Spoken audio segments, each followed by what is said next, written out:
এরপর রাসূলুল্লাহ সাল্লাল্লাহু আলাইহি ওয়াসাল্লাম দীর্ঘ কিয়াম করতেন, যে কিয়ামকে উম্মুল মুমিনিন আয়েশা রাদিয়াল্লাহু তাআলা বলেছেন যে সারা রাত জাগতেন, রাতের এত বেশি অংশ জাগতেন যে হয়তো অল্প কিছুক্ষণ সময় আল্লাহ রাসূল সাল্লাল্লাহু আলাইহি ওয়াসাল্লাম শারীরিক কারণে রেস্ট নিতেন।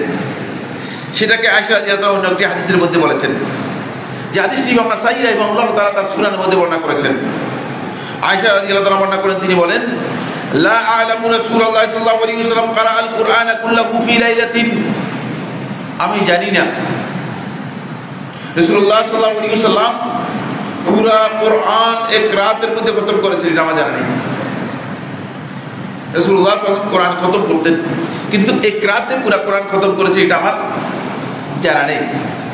খুব ভালো করে খেয়াল করুন, এটা রাসূলুল্লাহ সাল্লাল্লাহু আলাইহি ওয়াসাল্লাম আমল। রাসূলুল্লাহ সাল্লাল্লাহু আলাইহি ওয়াসাল্লাম আমলটা উম্মতের জন্য, তাআসসি এর জন্য, অনুসরণের জন্য খুবই গুরুত্বপূর্ণ।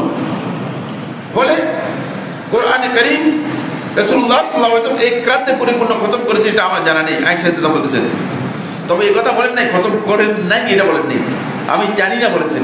খুব ভালো করে খেয়াল করুন, নাফির ইলমি লা ইয়ালতাজিম নাফির ওজুদ, খতম করেন নাই এই কথা বলা জায়েজ নেই।